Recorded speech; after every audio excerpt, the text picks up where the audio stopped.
nakalagay sa Rule 7 ng ating impeachment rules na the presiding officer and the court itself can actually cite anyone in contempt in disrespect of the court.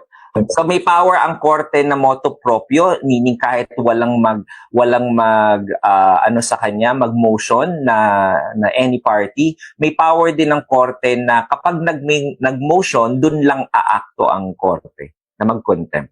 Pero na mag-move for contempt. Yung buong house ba ang iko-contempt? Si speaker ba iko-contempt? Or yung mga house prosecutors lang ba? So, isa yan sa mga tatalakayin sa impeachment court. Hindi ko alam ang sagot dyan kasi nga ang kaya ko lang sagutin sa inyo is the official actions of the impeachment court once it convenes and acts on any motion.